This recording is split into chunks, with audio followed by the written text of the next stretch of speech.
Erica. And it's Liana, and this is the Night Guys podcast. We're here to join you bi-weekly to cover weird and spooky stuff. My audio cut out. Oh, crap, true crime. Oh, I like this person. Talk that way the whole time. That was actually really hard, and I felt like I was running out of breath.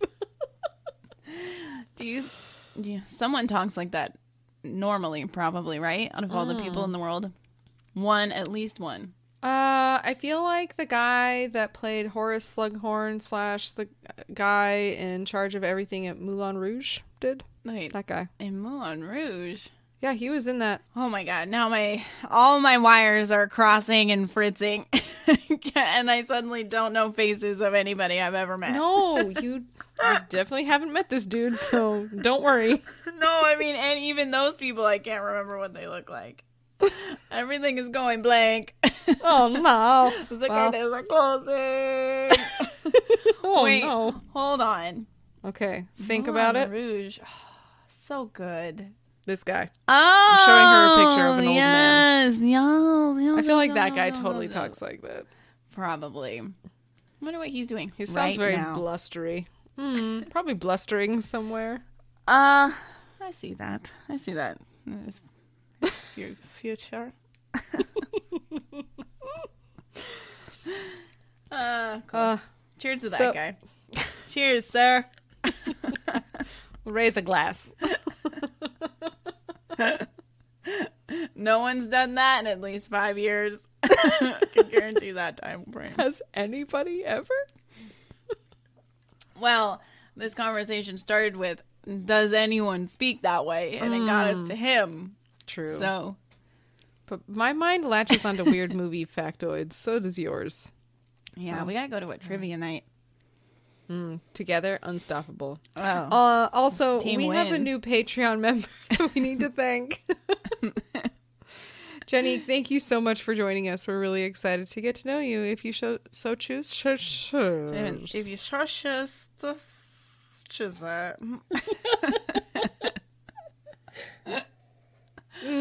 We're both you guys tired, so sorry. Are everybody. joining Patreon. I don't know. Maybe I'll run it until the new year. I have no idea what I'm doing. But we have 2 new stickers that are coming for people who are Patreon members or going to be. Yeah. They're really cute and I really like them and I really want to see them in person. And Erica designed them, so I'm so proud of you. Technically, we did one together and I just use it as a sticker. Well, whatever. The other one I pulled from my mind and it came out. Your mind butt? My mind butt. Apparently makes great things. So look out for that, Patreon members. All right. My mind butt stuff. Not butt stuff, but like mind butt stuff? Comma stuff. Yeah. Right? Does that make sense? Or mind I want dash? just let's do a comma and a dash so there's a lot of space. We need that space. A lot of space. Speaking of, you sent me news of some spooky shit people have spotted in the sky. And I'm going to talk about it, but also it is very familiar to something local that has also happened very recently that Erica's not excited What's about. with all the local things? So many don't people know. are very upset by the snake news that happened here. Oh, really? Lots of Messages? I posted some stuff of like what we had, like all the pictures and things that you put up for our last Patreon episode. Mm-hmm. And one of the pictures was the snack news, The snack pet? the snack pet, and people were very upset by that. What? Snakes aren't that bad. I kind of felt that way too. I don't mind. I mean, I I don't don't like want a bunch of them under my house, for sure. Yeah, like I'm not into that. I'm not into the quantity in a spice. Yeah, that's not a great number. 88. More than or the best number of all time. Crazy 88s. I mean, Yeah, they're pretty good. I'm pretty good Okay. 86, not good. 88, yeah. Good. Ocho? Dos ochos. What I don't like, and we talked about it on Patreon, is that the lady was like, don't tell the neighbors, guys, who came and took them. That is so wild. You have to tell them. Yeah, you have to. What if your neighbors there's also another have nest? Exactly similar problems? And guys, lady, psycho person, what if they have sweet kitties that like to go under houses when it's hot and it's nice and shady? Puppos, or maybe they have Puppos, or kids who are chickens, like, or whatever, duckies. Like, we don't need this. No, tell your neighbors. Everyone in the vicinity should know. She should be going around yelling, "I got snakes under my house." Yeah, because that's not like a point of shame. If anything, people be like, "Oh my god, I'm so sorry to hear that." Yeah, thank no you one for knows how telling that me. happened. It's People not would say thank you. I would say thank you for telling me, because it's not like, keep my cats up for a while. Yeah, my house is like this nasty hoarder house and it's filled with rats. Then I'd be kind of like, fuck, I'm pissed off at you. But like snakes, that's not really something that you can attract to your house through anything of your own. Yeah, not like that. No, well, for sure. There's like snake pheromones somewhere. Oh my goodness, she Medusa. Oh my god! Oh my god! Cryptid person living in hometown. In the Rose Town. Mm-hmm. Gotta investigate. Let's go knock on her door. Let's figure it out. Erica sent me some news, by the way, not about snakes. Dress in snakes. Just go from door to door. Did you have the snake problem? No? Okay, good day. Okay. Good day to you. Well, apparently on the 15th, Illinois MUFON director Sam Maranto provided details for this interview on the Tinley Park lights, including video clips from this witness guy, TJ Japcon? TJ Cool Guy? Yeah, who recorded lighted objects hovering above the Chicago suburb. He witnessed and recorded both mass sighting events in Tinley Park in 2004, and his footage has been part of several UFO specials. Oh, he's a special dude. So, expert. Yeah, he's had multiple things of just, it's like 3 lights just kind of floating around. Well, there's not really a lot like to explain about that, but what's funny is that Erica's like, oh yeah, here you go, here's some news. Well, one of my friends that I've known from Santa Rosa for a really long time, I won't say his name in case he doesn't want it, but he did put it on Facebook, so I feel like he doesn't really care. You know what, fuck it. Cody, my friend Cody. He took a picture of this just triangle of lights. Ew. Just like just 3 little light points making a triangle in like blue sky. So he says, I'm not jumping to any conclusions here, but this was a bit strange. These, quote, 3 stars stayed in a triangle form while moving, ? And then they just disappeared, like literally right in front of my eyes. I saw them moving, and then they disappeared, like fucking vanished. It's just a little strange because I'm up at the same time every morning on my porch and I see the stars, and I've never seen this formation or anything like that in that location. And some people are like, oh, it's, like Skylink or Starlink or whatever. But those are in a straight line. This is in a full, like, Starlink. Yeah, I have too. It's a line. It's not a triangle. And everybody's like, oh, the predator dots are triangles. I'm like, that's not helpful. But then some people have other people in Santa Rosa have said that they've seen the disappearing trio of lights. How big are they? I mean, I know it's hard to tell, but I don't know. Like, he's ruling out that it's any kind of like droney drone. I don't think it's a drone. Close together, and that's no, they're not close enough together. I'm gonna see if I'm gonna try to show Erica a picture through my Skype screen. It's probably not gonna be very effective. I saw it for a split second. There they are. Can you see them? Yeah, they look like they're far enough apart to where I don't know, but so I'm not sure if. Erica hates it though. I don't like it. That is awful. Aliens, but other people, what? Local have said that they've seen it, and he went the next morning to look to see if it was there. Light it on fire. It was high up, so it would look like it was almost telepathically. Maybe about half. Leave. Well, maybe it's about half as high up as like an airplane or something. Like, if you've seen those people that do the, I can, like, with my mind thoughts, call in the UFOs, and like they make them appear. I forget what they call themselves, but like there's like a name for it. Okay.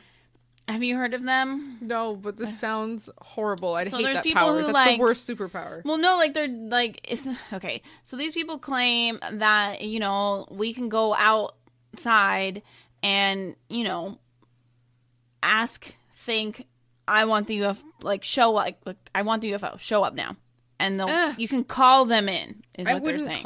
I think it would be interesting to see. But also, I would never call them. No, right? So No. these people do it, and like you can see it on YouTube and whatever. Dude, I bet that's what the shit is in Sedona. Could be Where they totally guarantee could be. that you'll see UFOs. I hate this already. So, I just hate it. And so I'm wondering, I just had the thought while you were talking about it, maybe you can do the opposite. So you need to Call speak them with somebody away. who's got their powers, who's got those powers. But no, and be they tell you how to do it. You just literally ask and it happens. Well, maybe that's why you haven't seen any aliens, because you really don't want to. Or, other option, Okay. instead of going like, I want, like, show up, I'm calling you guys, like, here, like, I want to see you, like, come hang, cool. Mm-hmm. But not here, go, like, Florida. Go to Florida. Go to Florida. 3-light thing, go to Florida permanently. Bye. What's funny is that in Florida, they probably wouldn't even notice. Yeah, they're like, oh, look, it's back. Cool. Florida's like, we've got enough weird shit. Just welcome to the gang. Nothing for me. I love this plan. Yes, let's send it to Send Florida. them away. Ew. I hate it. I love that it's right in Santa Rosa. I do not. Just right here for the should picking. definitely go away to Florida. So that makes me feel like I need to start looking outside early in the morning at the sky. Because I don't. I mean, tonight the sky is crazy looking because the moon covered with some pretty clouds. Looks a little bit spoopy. That's spoopy. I'm going to pour some more wine from my Especial birthday bottle. Ooh. All right. Oh, that's a lot of wine. Yeah, I'll top it Or not enough. Wap, wap, wap, wap. That's a lot of wine. Sorry, everybody. Going forward. Sorry, not sorry. Wizard's contract won't be renewed. I feel like we've spoke on this guy before. Do you remember him? I don't know. Is it the guy from the New York subway? No. Oh. He is from New I like Zealand. that guy. He is show me a very picture. fun. I don't have a picture of him, but I could find it. Boo. The recent decision by the City Council of Christchurch, New Zealand, to drop Ian Brackenbury, I'm searching for him. from, I guess it's Channel, I'm assuming is how you say his last name, from its Okay. payroll is reportedly getting attention for the controversy it's causing. Better known as the Wizard of Christchurch, Brackenbury.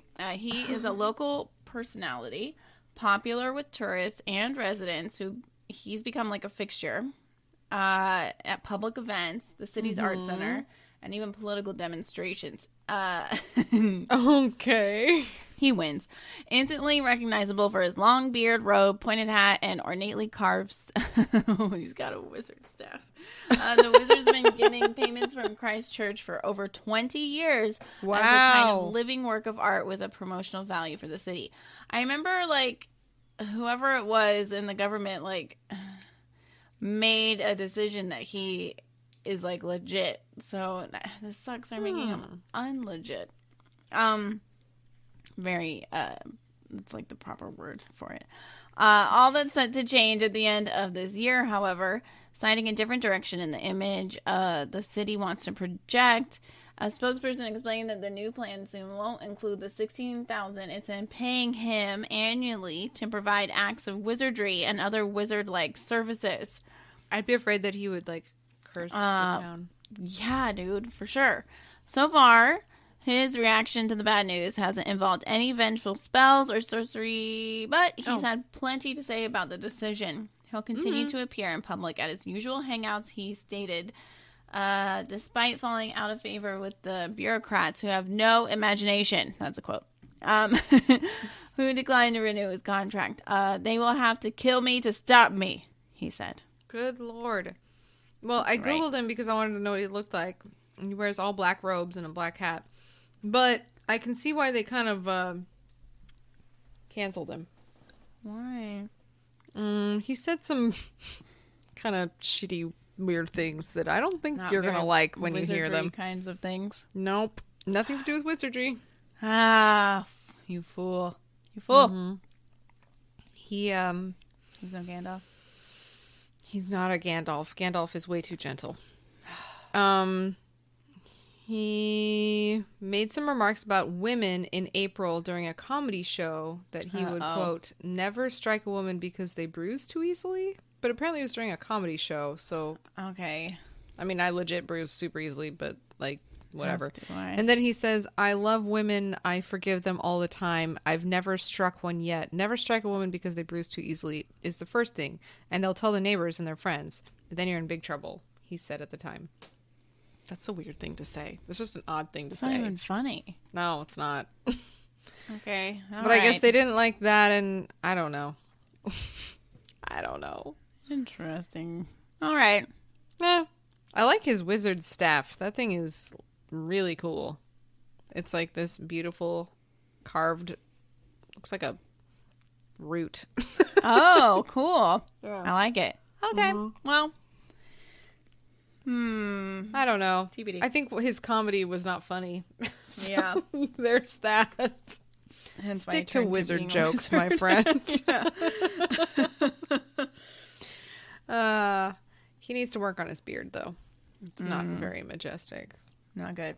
You did also send me news about a meteorite that crashed through a house roof and landed on a woman's bed. So scary. I would say, out of all the days of the year, there's probably like 3 or 4 that I think, I hope nothing ever crashes through the house and kills me. Donnie Darko basically gave me that. Yeah, that for fear. Sure. Donnie Darko Because was it's like, what do you do? You don't do Nothing. anything. You just die. You like cease to exist. all times it could be happening. You just cease. Remember how we've talked about ceasing? Well, that's when you cease. I don't like it. So it happened in the town of Golden, British Shield Columbia. over the house.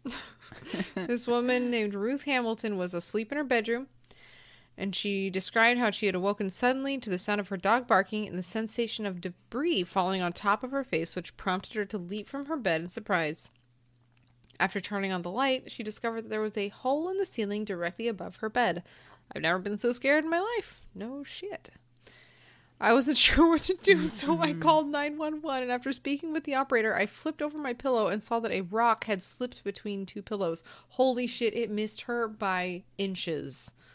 When the police arrived, it was initially suspected that the rock had come from a nearby building site. How stupid can you be? Why would that come through your roof? Yep.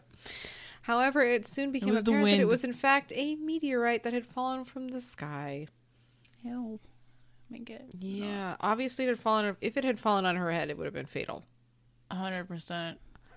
Remember that one lady we talked about? It hit her in the thigh. Yes, like that gnarly bruise. It was crazy. Yeah, she's very lucky because if it landed between her 2 pillows, she was right there. That's horrible. No, thank you. Thank you, but no. Yeah, we'll pass. I don't need that in my life. Conjure that away. Come on, wizard guy, make it go away. You're uncanceled if you can make it go away. Despite your not funny jokes. Okay. I have one other thing. Oh? Just one other little thing. Okay. This sounded kind of fun. Is it actually fun? Read about. I think so. It's got someone you like involved with it. Oh. Like. I like him. You like him. Okay, who... I mean, I like a lot of people, so you gotta narrow it down, my dude. I think there's 2 versions of this person. There's this version, and then there's the Zachary Quinto version. And I like the Zachary Quinto version better. Excuse me? Stop burying the lead. Killing me. It's about Eli Roth. Oh, Okay. I like him. I do too, but I No. like him. No. You like him. I like Zach you can and Quinto. You can have someone else. That's fine. We're happily, like, you get yours, I get mine. It's fine. This is okay. I'll take that one, even though he doesn't like women. And he doesn't like man, women. how fun would he be to hang out with? The best. So fun. I'm into it. Honestly, it would just be fun to hang out with Eli Roth, too. I think. It would. I think. Or he could just be really, like, introverted and, like, ugh. I don't really care. dig him. Same. Like okay, what's he doing? Okay. If you get bad news about him, please just keep it No, from everything me. I've Don't- ever read about him is he's a good dude. He's Okay. like really, really spending a lot of energy, and I think he did a documentary or it's about to come out on shark fishing, like for sport. He's trying to super duper stop it. So My heart is so happy. he loves Poor helping sharks. Sharks are animals. the coolest. I agree. They're the trash cans of the ocean, you guys. You really do want sharks because they eat up all the carcasses of dead animals. And you would rather have sharks eating things instead of just bloated, nasty carcasses all over the place. And just leave him alone. Yeah, they're cool. They've been around for a millennia. Yeah, if you ever look at his Instagram, it's like 80% that. Ah, that's so cool. Yeah. Even more. Yeah, it's pretty cool. So he apparently is ghost-proofing his haunted villa in Italy. Maybe. Where in is his place in Italy? Because I know somebody in Italy. Need to go visit. We'll go knock on all the doors. Dressed as snakes.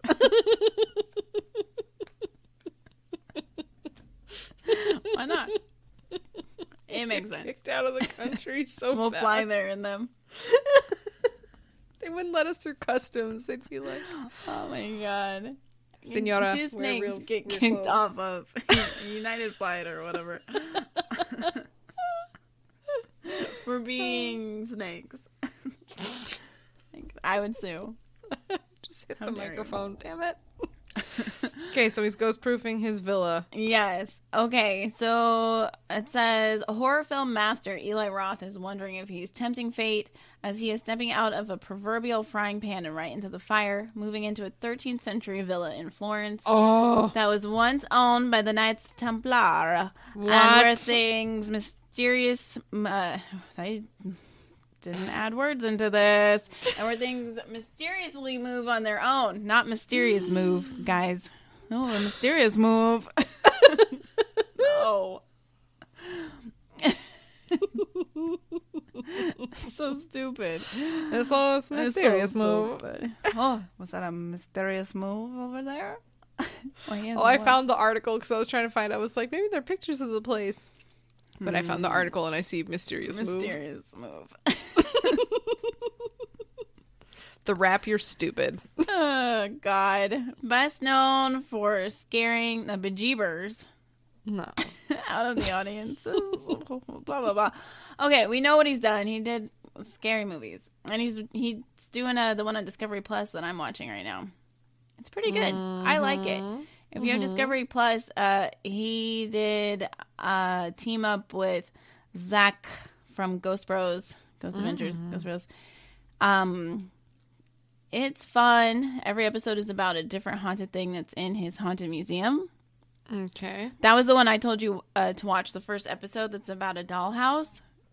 It's really barfy scary. I don't like it. It spooked me. Barfy, scary. It's like, something about things that are shorter end up being scarier because they only have time to put in the spoops. Well, yeah, because I mean, big things are always scary because they're There's bigger no than you. exposition But then or when build something- up. It's when just something get small's into scary. Mm-mm. I don't know. First episode, they're all actually pretty good. I like it. And he did another one too that's called A Ghost Ruined My Life. That reminds me of like Lifetime, like horror like style, but they're shot way better because he's probably involved. And they're fun. I like them. Doobie doop doop.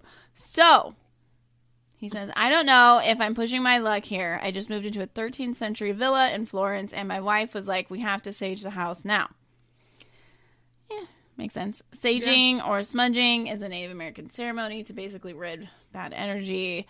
So with a bouquet of dried white sage lit, and then the flame extinguished, the person performing the ritual moves from room to room, and they get out anything bad. So bye bad, hello good. After having made the idea. Yeah, goes ruin my life, where we saged the crew and they saged the energy. I was like, I have to do this because there's a heavy energy down in that cellar. Ew. And I don't know what went on there, he said of his new home. Sorry. I mean, the Templars owned it, and then it was a monastery, and there's underground tunnels that lead to the village. I love it. It's so cool. It's like living in Game of Thrones. That's crazy. Is an underground tunnel that goes to the village. That's crazy beans. Not be chill with tunnels That needs to be under my cemented house. done. Not just like a cement door, but like it needs to be filled. Filled. Yeah. Just like the oceans. Avon. And that tunnel. My wife wouldn't move into the house until we saged it, and it took 3 or 4 sagings of that basement to get it clean, because you could just... I'm like, maybe I'm making this up, and I'm waiting for something to happen. Ew. There's some weird things that have happened that had him questioning what those walls witnessed during those 700 years. He said, I had done a report on the Templars when I was in college, and I was looking at my office, and I looked... There was a symbol that was on the walls and the brick, and I looked it up, and it was a Templar symbol. And then I looked at the history of the Templars in the village and what the villa was, and then it had been a monastery for a long time. I mean, there's a lot that went on there. It's a lot of history. Sometimes things move in the kitchen and drop and fall off shelves, but whenever that happens, I just break out the sage and I sage it. Like, I don't even mess with it. I don't go, oh, we have a ghost. What do we do? I go, okay, something's in here. I need to deal with it. You light the sage and you go around with your intentions on whether or not it works or whether or not I just feel better. He says they keep it everywhere and it's not really bothering me, but being in these old houses for something that's built in the 1300s, of course, it's going to have energy in it. I want to believe in it. I don't, walk around and say that was a ghost, but I'm certainly open to anything. Interesting. Well, gross. Hate it. But also...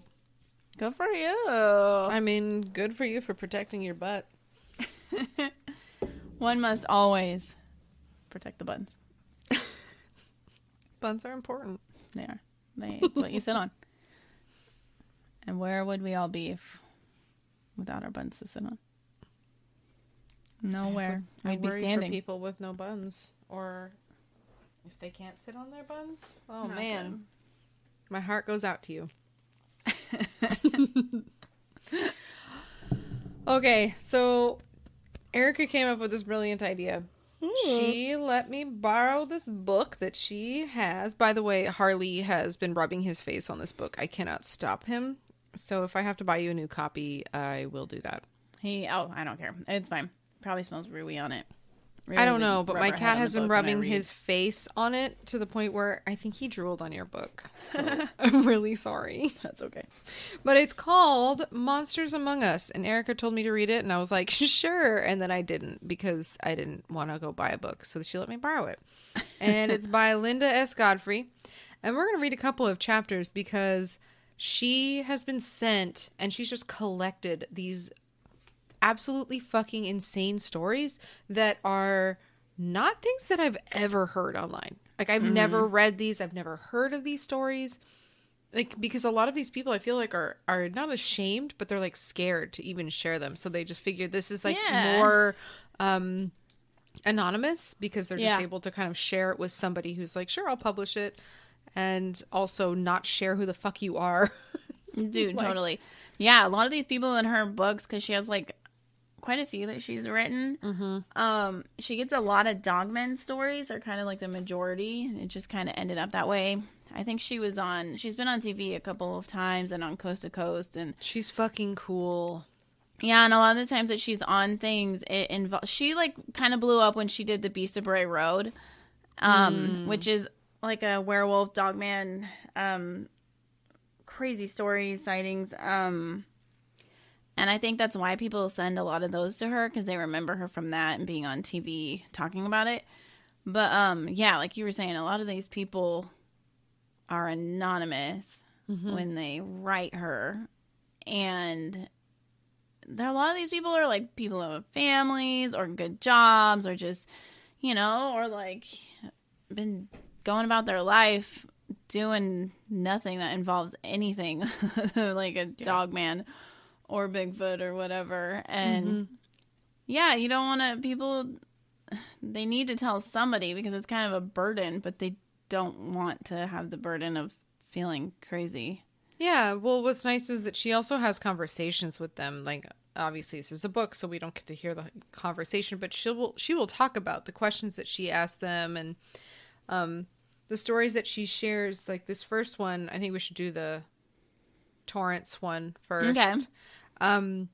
She received this story, and she basically... She vets all these, too. Like, yeah. So just because they send her an email or whatever doesn't mean it's like going to be put in the book. Yeah, like, she like goes and shows up where if she can, she'll like go and look at the site. She'll go do research on like what was there before then. She'll look into if there were any like weather anomalies or if there were UFO sightings nearby. If there's other sightings in the last, as far back as history goes in that area or nearby, or if there were Native Americans who lived in the area, did they have lore or sightings that involved, like, she goes all into it. So she kind of, like, starts looking into the lore, the myth, and, like, just to see if there were any other corroborating stories or if it's just kind of like a one-off, like, I was doing drugs and I saw this thing and I'm she'll ask sure them that weird. too, like, were you sober? Like, no judgment, just like curious, because maybe that has something to do with it too. For sure. Maybe people who are, high on something like have more ability to see it, which like, maybe mushrooms are crazy. I still want to try them. I'm going to one day. So don't. Oh God. I would rather do it in a place that I'm tour. familiar with, not in a place where I'm pretty sure UFOs are going to come and take me away. Well, That apparently leads to they're bad here, trip. so... Bad trip. Well, at least this is my home. Again, this is the book Monsters Among Us by Linda Godfrey. This is from chapter 2, which she calls Liminal Los Angeles. And this one I thought was really funny that Erica wanted me to read. She like specifically wanted me to read this. Especially because I used to live in this town in LA. I used to live in Torrance. And this one she calls the Torrance Werewolf. I'll read a little bit and then just hand it over to you. Sure. Yeah. Cool. We can ping pong it back forth. Oh my goodness. Okay. The Torrance Werewolf. So cool. All right. Well, and again, she said she left it mostly in the woman's own words, edited slightly for spelling, brevity, punctuation, with only a few added interjections of her own. So she does include her thoughts, and we, of course, have thoughts. Yeah. Okay. Makes me so nervous to ever go back and visit. For real. It was a sunny afternoon in 1985, the year of our Lord. And I was with my brother and my mother at a laundromat in Torrance, California, that we occasionally went to. That's in like West Los Angeles, like Southwest Los Angeles, close to Redondo, Hermosa, and Manhattan Beach. If you don't know LA geography, we had just come from a store where my mom had brought my mother and I our first Nerf ball to share. We were very excited and anxious to play with it. Well, we were helping Mom put the clothes in the washer and getting change, etc. Then my brother and I started begging to let our mom let us play with the Nerf ball in the parking lot. She, of course, said no because it was too dangerous, so my brother said that he would be right back. He went looking around for a spot to play and came back quickly. He said to my mom that he found a safe spot right behind the laundromat and that it was an apartment-type complex with a long driveway where we would be safe from cars. She finally accepted. We ran as fast as we could to the back of the laundromat. I remember my brother saying to me that he wanted me to go to the middle of the driveway and that he would be toward the front just in case cars would drive in. That way he could be seen better because he was taller. Smart kid. We started to play catch back and forth, throwing the ball different ways with spins and twirls and such. I remember we got pretty loud because we were having such fun. We were running and jumping, and we kept hitting the sides of the wall to this property and the open carports that were underneath the complex. After about 30 minutes or so, my brother threw it so high and so far that I had to fetch the ball from the last carport. The ball flew in all the way to the carport wall just beneath the storage compartment that each carport had. I remember this specifically of LA, like carport places, like you would have like a storage bin that was just in like the top back corner where it would just like the hood of your car would go underneath it. And that's where your storage would be. Oh. Yeah, it was None of these do have garage doors on them, right? No. They're just like don't. So they're just well, like not here, but all they of have them. like storage. Yeah, you would have like a storage thing that you would put like a padlock on. Some places were behind gates, but clearly this one wasn't. Okay. So anyway, it ran all the way back to the carport wall just beneath the storage compartment that each carport had. So I ran to get it. I got the Nerf ball in my hands and I turned around. Right there was a large metal rectangular door on the ground that looked like it opened to an underground area. And this is a direct quote.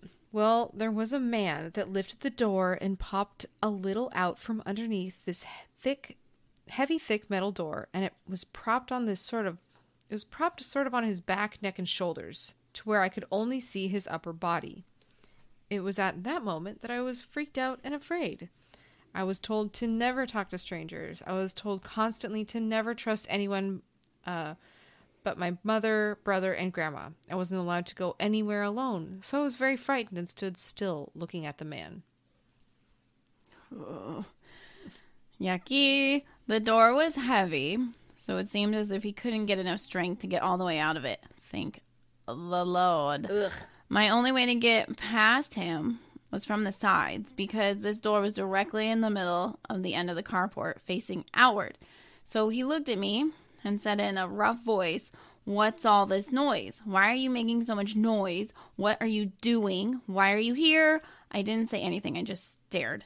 He said, "Are you playing?" I said, "Yes." He said, "Oh, it's okay. You don't have to be afraid of me. It's okay, Jennifer. You don't need to be afraid." I looked at him puzzled because I was wondering how he knew my name. I never said it. My brother was yelling at me to hurry up, but he never yelled out Jennifer. I noticed this man's outfit. From what I could see, he was wearing an off-white, long-sleeve blouse-type shirt, very vampire, with cufflinks, buttons to tighten the wrist area of the shirt. He had a brown velvety or silk-type vest over the shirt that was buttoned up. He looked like a European or Italian man, but spoke with clear English, no accent at all. He had dark brown hair that was slicked back in a very clean-cut manner. He had dark brown eyes, his skin was pale, but not too pale. He was rather handsome, I thought. Thinking about it later on in my life, he looked similar to a Dracula vampire that's been portrayed in movies, but young. He looked to be in his late 20s. He also had a manipulating, nice, light voice when he was calling me to come toward him. I was just standing still and not wanting to move close to him at all. Yeah. My brother was yelling for me to hurry up, but he kind of stopped and was waiting for me because he saw from the side this man that was talking to me. Oh, that would be so weird to see from far away, is the brother. Oh, God. I'd be like where did that hole come from? Why is her head coming out of the ground, and why is she... Why are they talking? Back then, children were supposed to respect their elders or adults, so my brother stood quiet for what seemed forever to me. Oh, my God. That's so horrible. As Jennifer continued to stare at the man in horror, she also had a very close look at the tunnel around him. She said I could see a little bit on the side of him, and it looked like there were stone stairs leading to the bottom, which is so creepy. That part is creepy to me. It's like, where do those go? You think it would just be a ladder, not like to his steps? Vampire lair. Yeah. Like, that's strange to me. But they didn't go all the way to the top, she said. At the bottom, I could see a very small lantern-type light, and the rest was pitch black. That's so horrible. It's really weird. After a while, the man seemed agitated with me for not wanting to listen to him.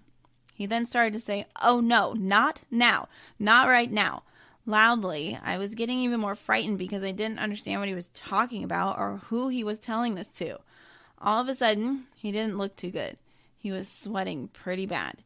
His skin was looking weird. He looked as if he was in tremendous pain. His veins in his neck and forehead were protruding out, like thicker. Ugh. He was looking at me and kept telling me that to not be afraid and he won't hurt me. Now I was starting to shake and clenching the Nerf ball in my hands. He was pretty much the whole time holding his arms out to grab me, which is so gross. It's like zombie style. It's like an enemy, just like, yeah, I want you. So I didn't want to pass by him. He started to scream in a deep-pitched voice because of the changes that were happening to him in his body. He looked at me, and I seen his eyes change from dark brown to yellow in an instant. I seen his jawbone and or bones underneath his skin changing form. I could hear bones snapping and breaking. I seen his face changing into a creature little by little. That's when my brother yelled to him from the side, "What's happening? What's going on?" Let me see. Go ahead. I'll switch there. Okay. That's probably a good spot. The man-beast lifted the door a tad bit more and turned toward my brother and growled at him with so much anger. My brother yelled out, "Leave my sister alone!" and then ran to get help at the laundromat. The beast turned back toward me. He was now almost turned into a dog-like creature. I seen hair growing at a high rate of speed out of his body everywhere and his teeth growing bigger as well. His gums were bleeding because the teeth were getting bigger. That's such a weird detail. So horrible. My brother ran back with no one else by his side, and I knew at that moment that I needed to try to get away from this beast before he changed completely. He was staring at me while he was changing and getting worse looking by the minute. And in all that time, after he was no longer a man, he was telepathically communicating with me, talking to me through his eyes. He was telling me that he was going to get me and he's going to eat me if I didn't listen to him and go with him right now. My brother started yelling at him some more. This beast's arms were starting to change, and he turned toward my brother and began growling at him. But now it was really deep and had much more bass to it, with an echo, probably from being near the carport.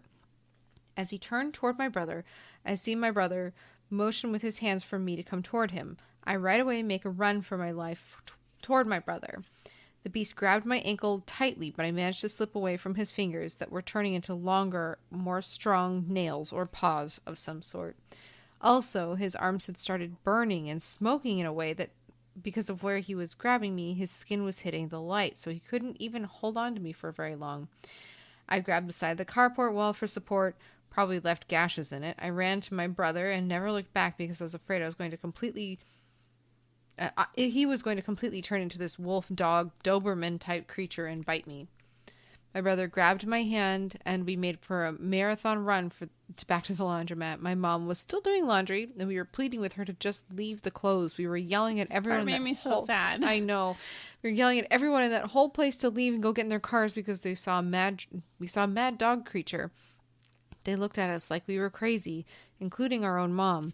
My brother told my mom that she should really listen to what we were saying because it's true. He grabbed the keys to the car and said that we would go sit in the car and watch her from there. We felt safer being in the car. My brother said that in case we had to drive off, he would take us. My brother was only 14, but he was big enough to drive. Poor kiddo. I know. They're like, our mom is going to be eaten. Like, I'm ready to step in if I need to. Yeah. He was completely frightened, and so was I. We were just watching and waiting. The creature never came toward the laundromat. My mom came to the car, and we drove off. My brother told my mom everything, and she questioned me as well, but didn't believe us, obviously.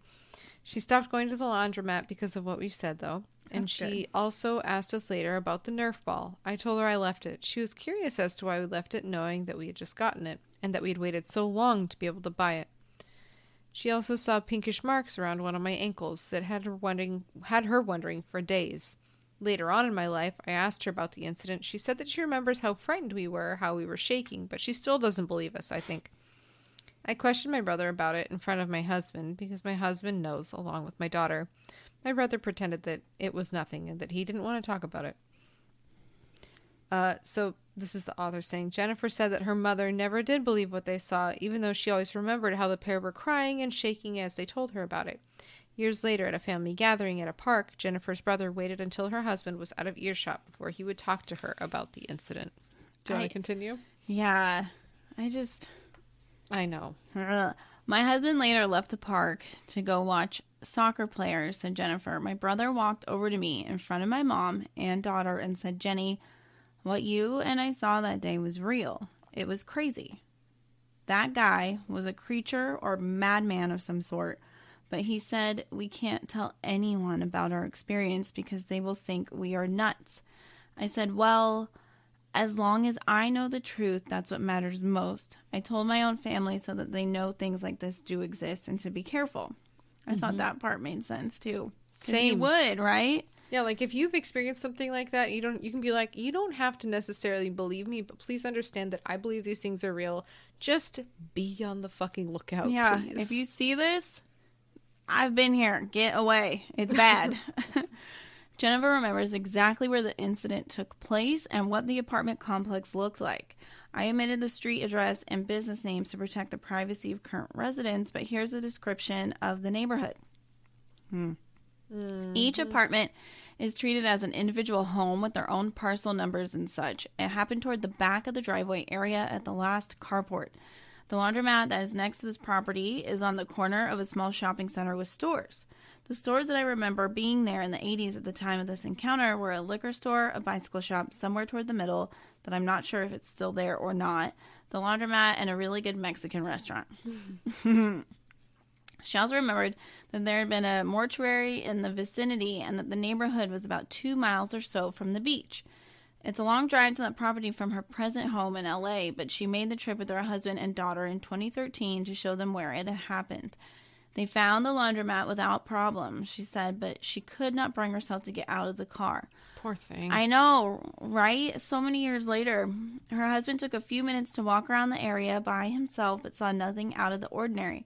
Jennifer did notice that the whole place had been renovated, including the driveway, and that the old rectangular metal cover she remembered was gone. It'd be so interesting to take like a, whatever you call it, the thing that they run across the ground to see like things buried underneath it.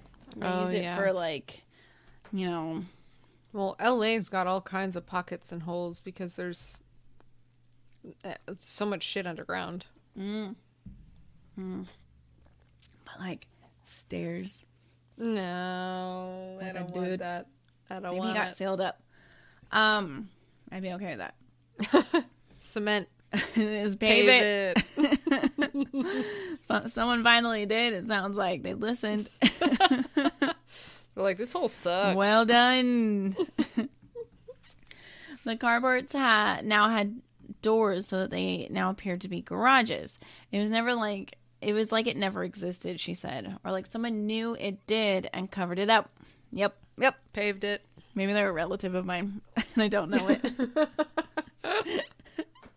Pave it.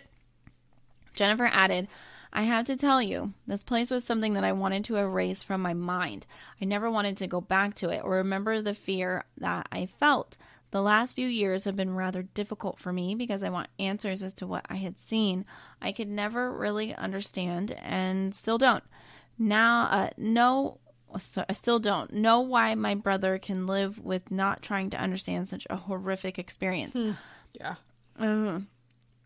I always wanted to find out what this creature was. I wanted so much for my mom to call the police and have them go in an instant into the location to investigate, but I couldn't force her to do it. That would have been wild.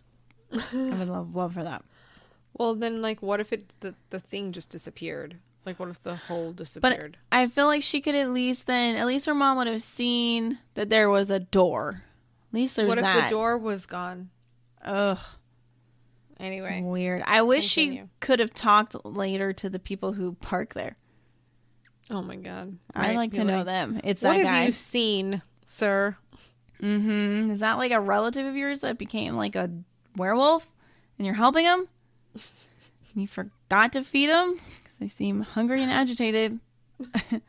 That incident was the only time in her life she ever saw something like this. Or any other weird creatures, said Jennifer. I never asked for this, she said. I wish all the time that I could turn back time to erase this sighting. Sorry. I only heard Cher in that and I needed it to be real. You're so dumb. Had to be said.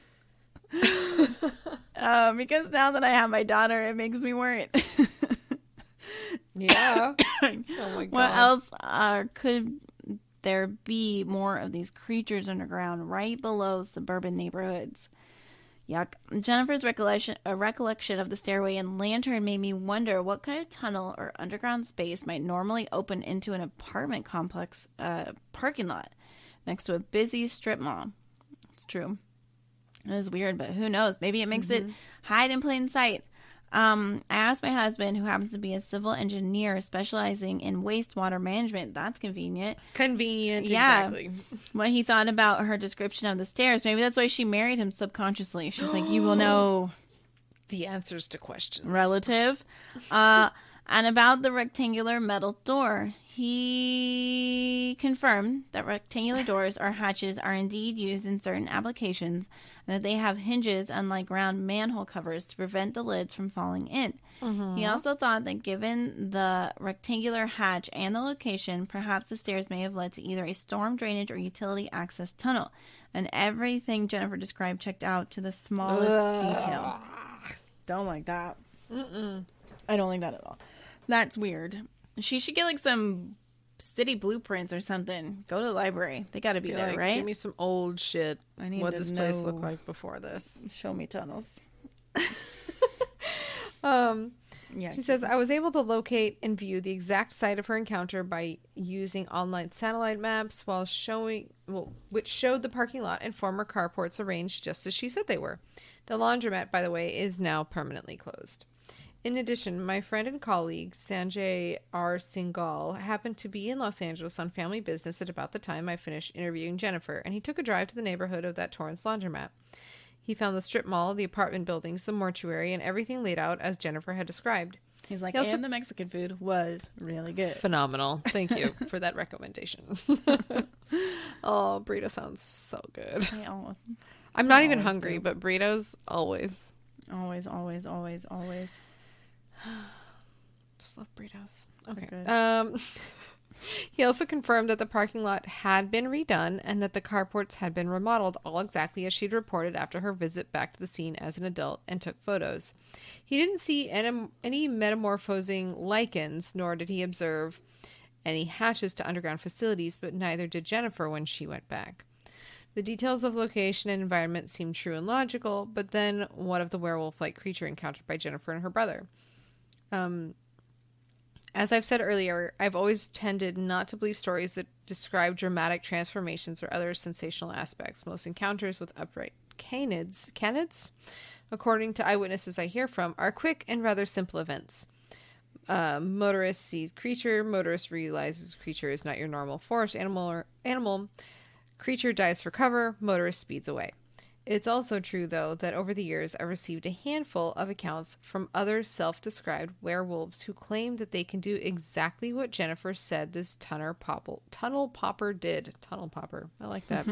Albeit usually not in broad daylight behind a laundromat, but I've yet to receive the video I always request from these writers that would show the world their alleged transition between species. Jennifer did seem entirely truthful in my opinion, and she signed a release form that stated that her encounter was true and factual. I love that she does that, by the way. I think that's fucking cool. She even said that she would take a polygraph test. The details she included regarding the man's transformation seemed coherent and unique, right down to the blousy pirate-like style shirt that he wore, and the fact that his gums bled due to the sudden enlargement of his teeth. And yet, this type of physical morphing from man to manimal shouldn't be possible in the world we know. Emphasis on shouldn't and no. It doesn't seem to happen sometimes, though. It does seem to happen sometimes, though, as we'll soon see in other examples. And then she says, I imagine skeptics will also point to Jennifer's young age at the time of the incident and the fact that several decades have passed since then to cast doubt on the accuracy of her account. Time can erode memories, yes, and many children do possess remarkable imaginations, but many people also possess remarkable ability to recollect events of the past, especially events associated with strong emotion or unusual happenings. In fact, I'm sure most people would dredge up a well-remembered incident or two from a tender age. I'm no memory savant, but I'll offer a story. Oh, and then she offers a story from her own life. What do you think happened here? It's honestly interesting don't because know. a lot of times with these stories, there's only one witness. She had her brother.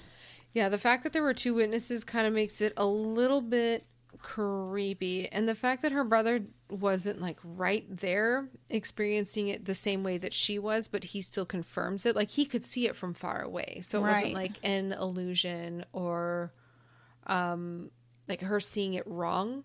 Mm-hmm. The fact that he saw enough to be like, I'm going to drive the car out of here. Because he was like, what, 13, 14 or something at the time? So he seems like he'd be old enough that if he saw an adult trying to get her, he would just be like, fuck it, I'm going to go try to get my sister. But instead he went to go get help because it was so scary that he was like, I can't do this by myself. Yeah.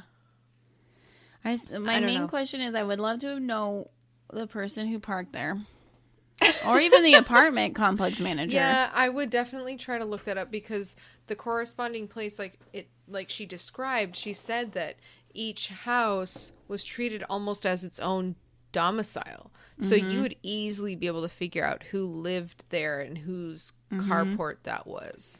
I mean, I were the mom, at bare minimum, wouldn't you at least go, you know what, I'm just going to call the complex manager and just ask them, like, have you ever anything weird? If anything too, I would find out the parking spot number and be like, my kid said they saw somebody like strange. I just wanted to make sure that at spot there's like not somebody. You can make whatever. It seem something like, like there might be somebody who just is wandering around, and I want you to make sure. And maybe they would say something weird. Maybe they would be like, oh yeah.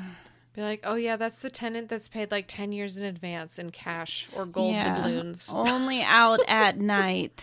Sun very pale. I've never actually seen him go into his house, but he does like that carport. He just rents it. He signed the lease agreement at night. Not on a full moon, oddly. Not. Nope. So guys, that's our first story. What do you think? What freaks me out is that this was in Torrance. For sure, dude. It's weird. Like, that's my old town. It's weird. 2 witnesses, strange details. Hasn't told anybody about it besides her family. Is scared about her daughter and husband's safety since seeing it. And they left their brand new Nerf ball there. As a kid of the 80s, when you got a new toy, you didn't fuck around and leave that new toy anywhere, and you would murder anybody that broke your new toy. You wrote your initials on it. Yes. Or you wrote your whole name on it. Yeah, all the things. Don't touch. Liana's. Hands off. No boys allowed. Always no boys. But yeah, like that shit, you wouldn't leave that behind. You wouldn't. Especially, and you're not going to yell at everybody in the like doing their laundry either. I was going to say crazy beans. Especially as a kid, as a poor kid, because guaranteed, like you can do laundry at a laundromat. I grew up poor. We did our laundry at a laundromat when I lived in Pier 39. Yeah, like, and that's probably the one they went to often. That was. Now they can't go back there. You didn't have money for special toys. When you got a special toy, you held on to it. You must hold on. Forever. I don't know. I don't like it. I believe her. I trust happened. Her. I believe her. Something weird happened. I'm really bothered, like you said, by the fact that the mom didn't follow up with the apartment manager. I would have to. I would be curious. Exactly. I'd be like, fine, guys, it's not a wolf. I'd wait till my kids are at school, and I would just go by one day and be like, You'd have to. I would have to. I would be curious. Totally. Because at minimum, I guess we're nosy. There's somebody who could bother other people. Okay, like, you guys, it's not somebody who's changing into a wolf, but I'll believe you that maybe there is a weirdo that's hanging out underground. Fine. He's trying to snatch my daughter into an underground cellar that's in his carport. That's a little sus. Like, at the very minimum, think that your child is dealing with an unhoused person. Right? Yeah, exactly. Because, okay, take all the things they said so that are like, you don't want to believe. Person changing into a werewolf. Okay, get rid of changing into werewolf. There's a person. Yeah. Okay, fine. Somebody is trying to grab my daughter underground in a poofy shirt. Weird. Okay, maybe not poofy shirt. Maybe he just had like some weird blousey t-shirt, long shirt. That right. It's cold underground. Yeah, and it wasn't a lantern. Maybe he just had a flashlight. Maybe it wasn't an old-timey landlord. But I mean, if you, like, Guy aren't there underground. people that live underground in Vegas? There's people that live underground in every major There's city. all kinds of stuff like that. Yeah. So, like, You gotta Mom, call investigate. Just a weensy bit. a little bit.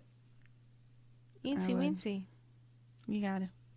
I'm bothered by this. Me too. I want to know so much more. Oh my god. Yes. But maybe they did pave over it because they're like, That's a little weird. yeah. Because those maintenance hatches aren't something that you would necessarily want to pave over because it's for maintenance. Yeah. Yeah. So And that's true. Why?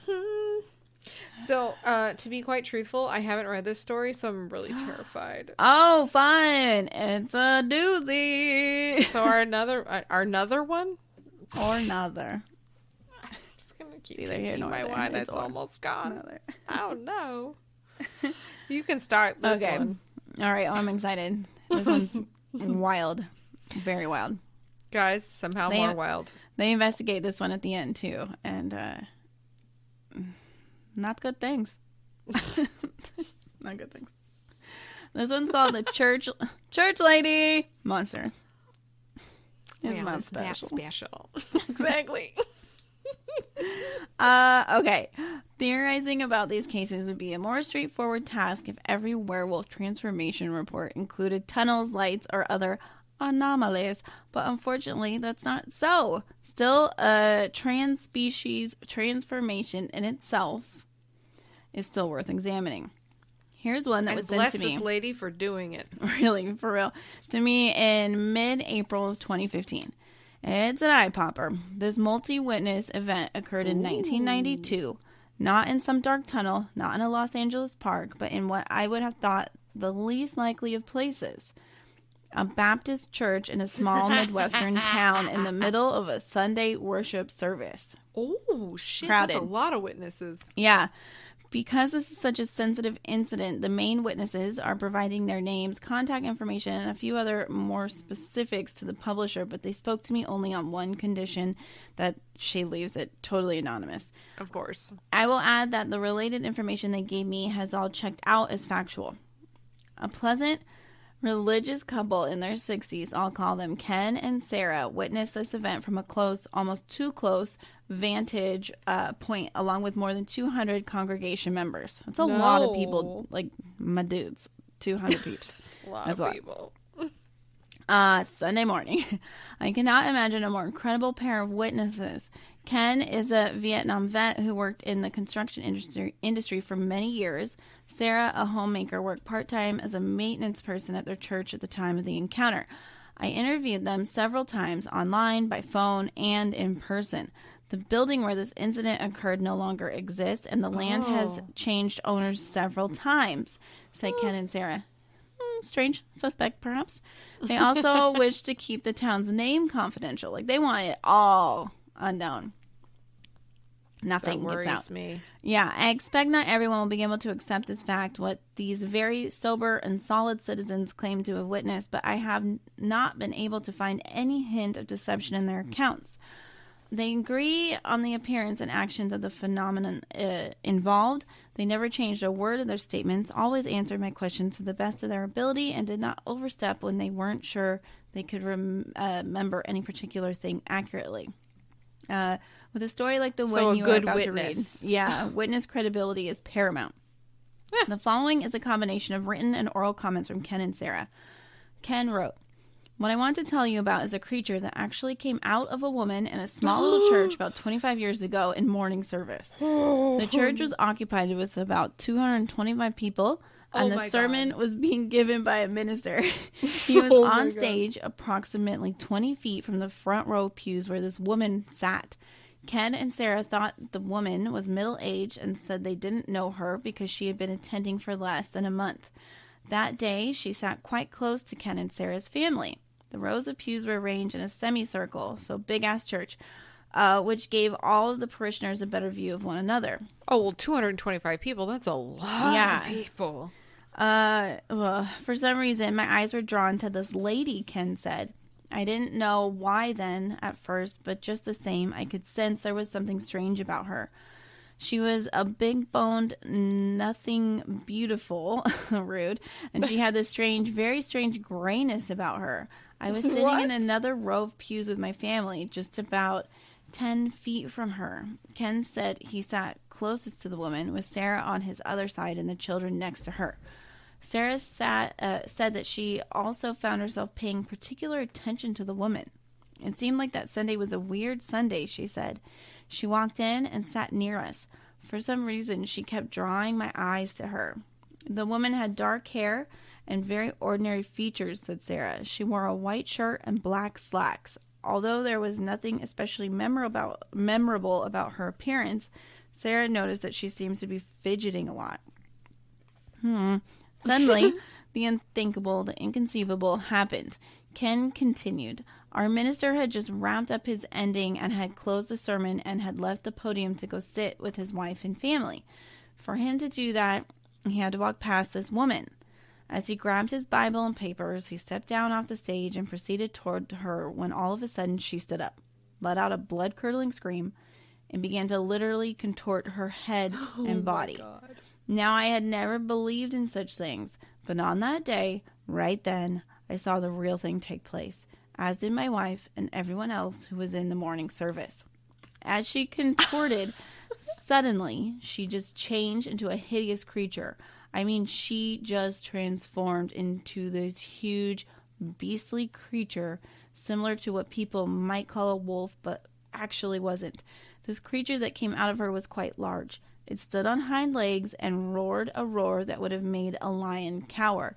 It had fur. It had legs like the pan creature of Greek and Roman mythology, long teeth, very long claws, and its growling and screaming echoed in every corner of the church from ceiling to floor. It also seemed to emit a foul odor that reminded him of sulfur, he said. Wow. Do you want me to continue? Yeah. Sarah's description matched the account Ken had given me days earlier. This girl stood up and she gave me the most horrendous scream, said Sarah. She contorted and then instantly changed. And there's a picture. We should include this picture. Yeah. There was no metamorphosis, no transition sequence. She just changed right before our eyes. That's weird. She kept roaring. It was a sound I'd never heard before, like a roar with a growl. When the pastor walked past her, she put her claws up and looked at him by doing this. Sarah demonstrated by dropping her head forward and then swiveling her face to the side while her head remained dropped forward, hands upraised and fingers curved. So she was kind of like this. I think so. Yeah. Like head down, fingers up.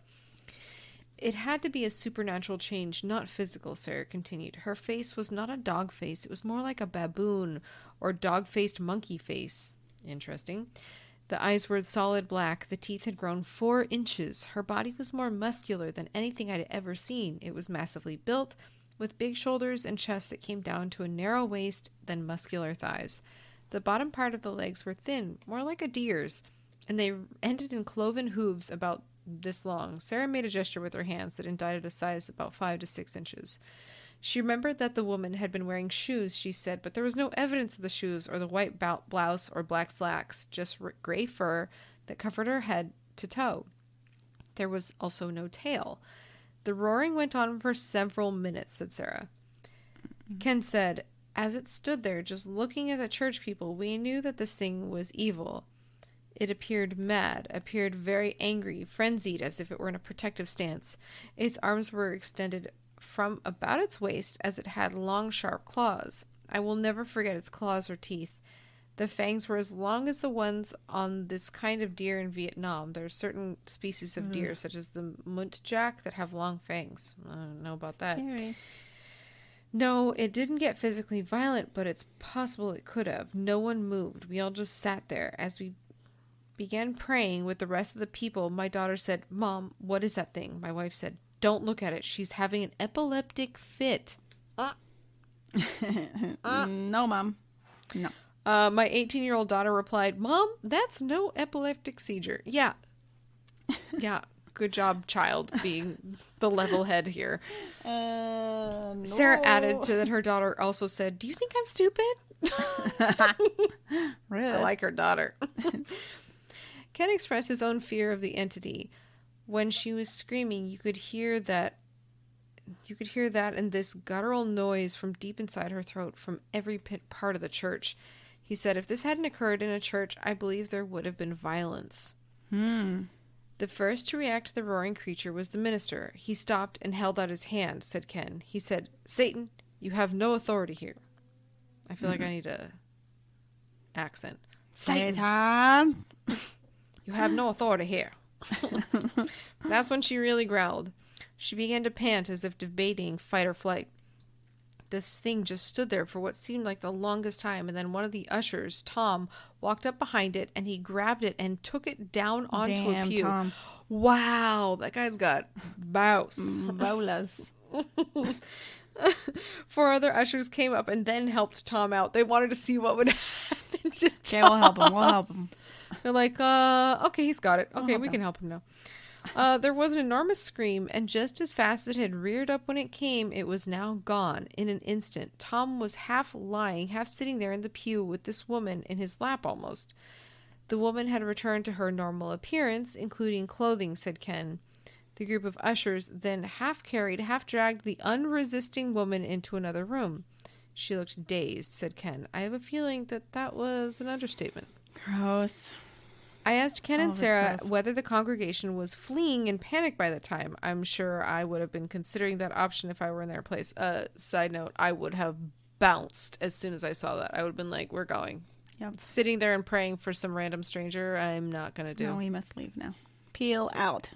Also, if you started to turn into a wolf, I'd bounce. I love you, but I'm not sticking around for that.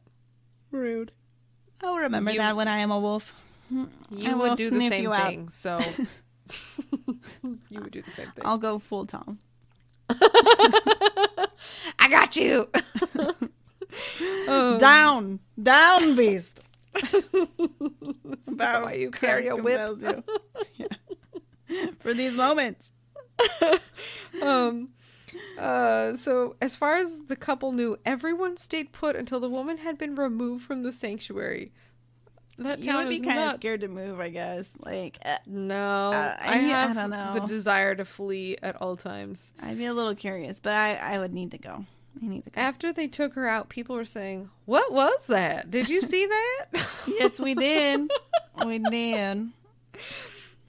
Sarah added that everyone seemed quite shaken and that people were reluctant to talk about what happened. It became hush-hush. She believed that this attitude of shared privacy was due to the protectiveness of the members the members felt toward their church, and then from then on, no one ever mentioned it. Holy shit, I would be at the town bar talking about that every night. Day, forever. I'd be like, okay, what do you guys think? Remember? Where is that lady? Let's find her. Sarah said that as soon as she could, she ran outside to the car and cried. Her children were very affected. One of them was shaking and just wanted to leave. Ken said that he asked the pastor whether he had seen what he thought he had seen, and the pastor replied that yes, he had. Ken also said the pastor told the first usher who had grabbed the creature, "Don't you ever touch one of those again." Weird. Maybe she was a succubus. Maybe. Tom, don't you dare touch one again. The woman was kept within the church building until elders were sure she was no longer in immediate danger. And that, according to church elders, she had been given treatment of some kind, although he wasn't sure exactly what that entailed. From what I was told, she was taken to someplace where people came to examine her and look at her. He said that his church's pastor and elders seemed to believe what they considered was demonic, possessing an entity that had successfully, that they got rid of and exorcised from the woman. Okay. I asked Ken if he knew where this woman was taken to be studied. A higher arm of the church, the government, some clandestine organization officially designated to handle cases of lycanthropy. I can never say that word. Unfortunately, Ken was not privy to this info. Boo. And he thought that the men who assisted at the time had by now either become very elderly or passed on. Where would she go? the church. Got to be within the church, Yeah. right? Or a doctor that they know is Nope, it's hard churchy. to parish. I No, feel but like they keep it all. there's got to be some churchy doctor they probably Church doctor, know. Yeah. Dr. Church. 100%. Ken told me that the entire episode had been recorded due to the church's usual practice of videotaping it. I know, this is so upsetting. But when he inquired about viewing the tape, he was told it was no longer in the church's possession. They either gave the tape of the incident to someone or the church leaders destroyed it. But I was told the tape no longer existed. They gave it to somebody. It's somewhere. It's with the church. They didn't get rid of it. And of course, in the late 1980s, the parishioners would not have had cell phones with cameras in their pockets and handbags to snap pictures and videos. Boo, boo. I know. There were other indications that the creature's manifestation may have left some residual effect at the church. One of these came in the form of poltergeist or psychokinetic objects that are moved psychic or unknown force, phenomena that occurred in the weeks following the creature's manifestation. And what Sarah recalled as the most frightening example of these strange things, she said that she was at the church alone one day during her regular cleaning hours when she found a butcher knife laying on the floor of the church library. Puzzled as to how an object like that would have gotten there, she placed it on a shelf in that room and carefully positioned it to lie safely flat. When she returned later, the knife had changed its position so that it now lay precariously on its back edge with the sharp side up. That's so weird. Weird. No one had been in the library to move it. Ken added, I had never seen anything like that creature in my life, and I don't ever want to again as long as I live. He added that the closest thing to it he could recall was during his service in Vietnam, when his company would sometimes encounter what they called rock apes, animals that reminded him of small 4 to 5 foot tall baboons. They had great strength in their arms and could hurl heavy rocks. They were meaner than all get out, and he avoided them.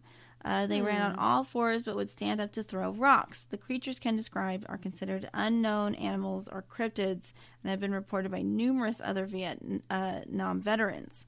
Weird. The Vietnamese call them, it's hard to see, Batutut or forest people. I want to look into that. Yeah, Sounds really scary.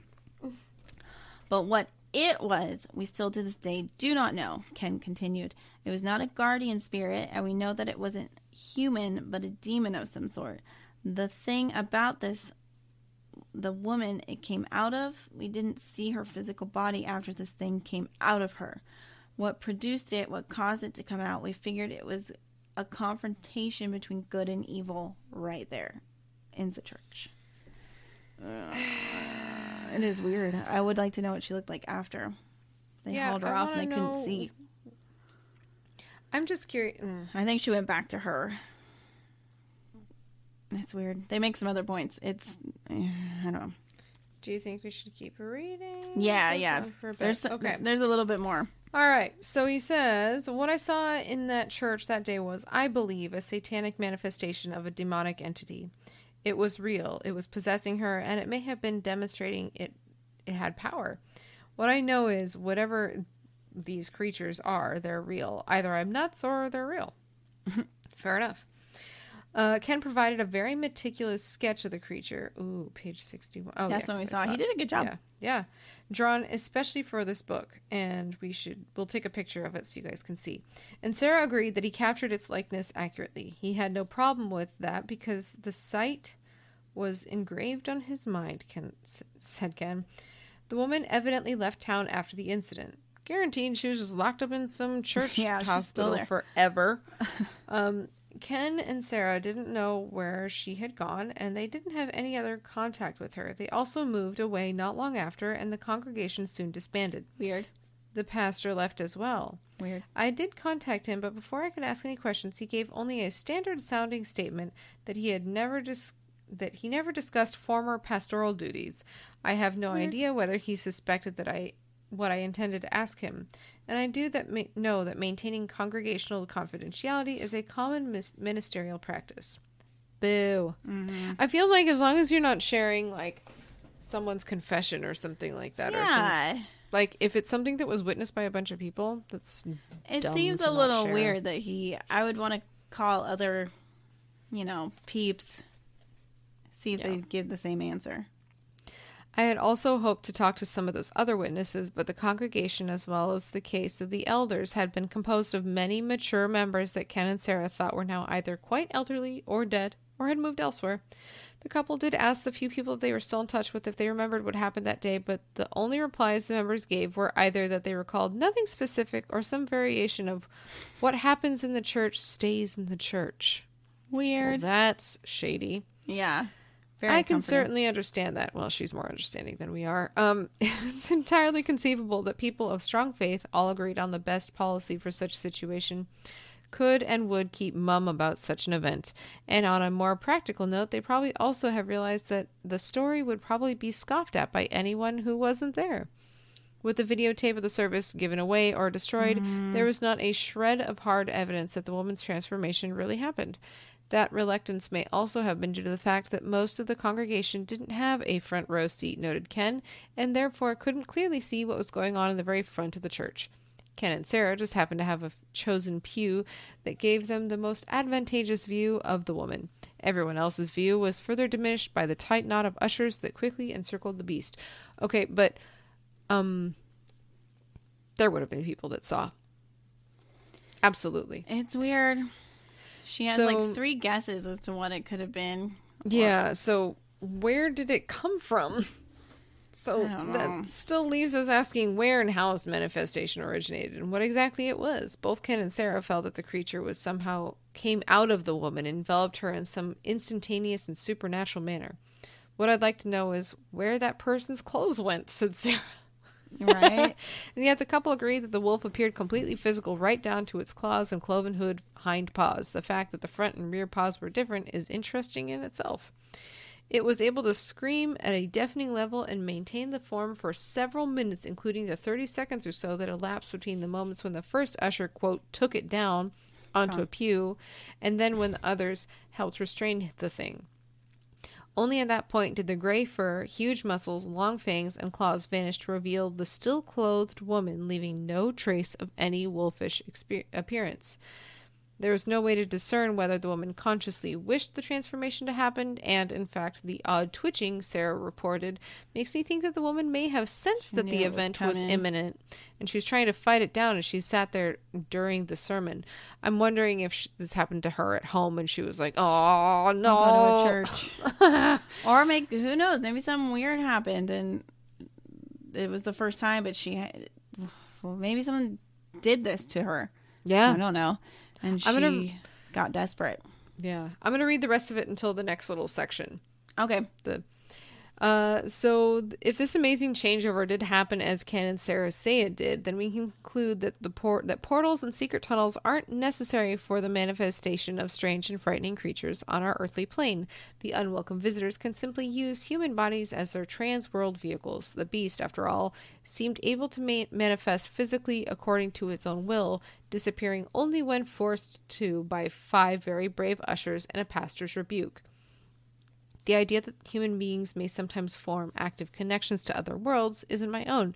Patrick Harper, in his Daimonic Reality, A Field Guide to the Other World, explains that some people are natural psychics, but our modern society provides no source of understanding or training for these abilities. He says modern psychics are often simply like lightning conductors that draw daemons out of their clouds of concealment. Small wonder, then, that other members of their families, and even innocent bystanders, are drawn into their circle of enchantment. In their presence, we see things we never thought to see. Please note that Harper does not use the term daemon as a synonym for demon, as that word generally is understood in today's Judeo-Christian terminology. He explains that... You don't have to read that part. That's totally fine. Blah, blah, blah, blah. I do want to read these little bullet points of what she thinks it could be. So it's either the creature was some type of energy form projected by the woman's own subconscious, and like it... Because that's like... That would explain the quick transformation. Yeah. Unlike the guy in the hole in the ground, this was like a magic trick all of a sudden. Yeah. The creature was an energy form or entity from an unseen area of existence, like hell, the underworld, a spirit world kind of thing, that was somehow associated with the woman. So Because the first one makes me think like it's like a thing that is tied to her and like almost kind of like Venom, where it's like he's with the thing and like you can talk to each other whether it's in or out. Yeah, maybe when she was twitching, she was like trying to be like stop, and it won. Mm-hmm. Or like it's the entity that is unseen, that is not a part of her, but somehow involved with her. They're not the same, but they're like together, but less intimately, I guess. And then the creature was something from the environment near the church, like a nature spirit that was attracted to her and decided to use her for its own purposes, and just happened randomly right then. She really was just there. That's horrible. Just why are the tapes gone? Why? Where are the tapes? Where are the tapes are not actually gone. They're just hidden away. Might as well be gone. I know. Raid the Vatican. I'm in. Let's go. People should have done that, not Area 51. Give me the Vatican secrets. Like the Capitol building. How stupid are you? The Vatican's where the good shit's at. Come on, idiots. If you go down there, if you get to go down there and look at all their secret library stuff, you have to already know what you want before you go down there.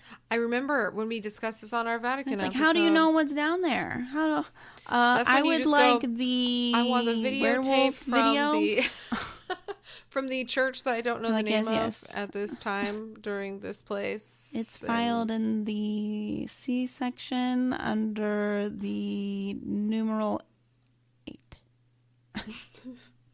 Yes. From the year of our Lord of 1985 or 92 or whatever the fuck. They're like, oh, how do you know that one? How do you? Person who works here. Again, guys, this was from Monsters Among Us by Linda S. Godfrey. You really should buy this book. It's got like over 300 pages of crazy ass stories and her own investigation into these stories. Yeah. And when I say they're all crazy, digestible little sections too. Oh my God. You want to like perfect. Not read a book, but like read a book. Yeah. This is the book. Like some of these stories are just little nibbles. Yeah, they're very interesting. I love it. And like it's getting cooler and rainier. Perfect book. Have some tea or some wine. Read some spooks. Tea wine. Perfect. What a nice afternoon we've given you. We've given you the best idea.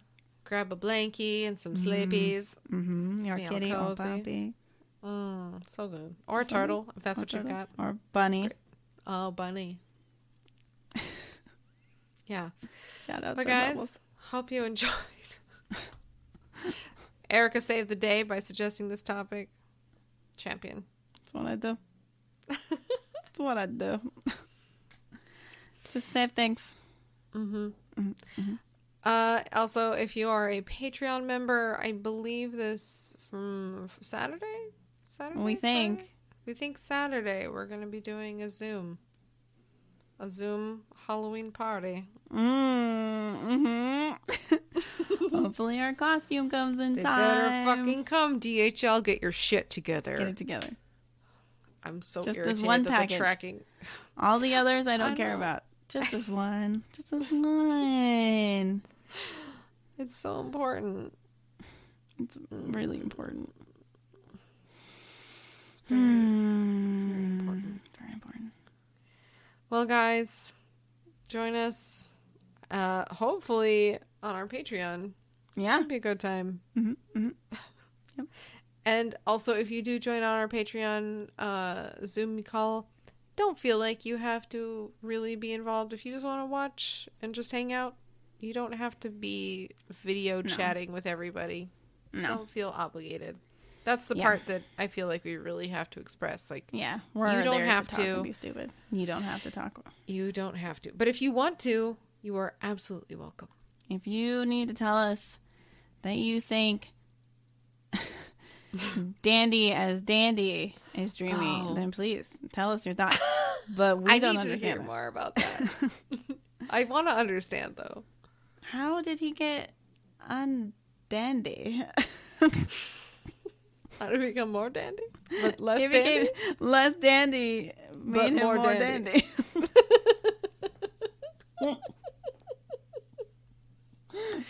No. If you understand what we're saying, Join Patreon.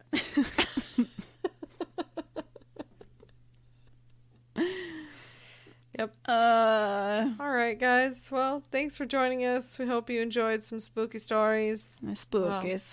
Lots of spookies. But I'm Liana. I'm Erica. All right. And bye. May.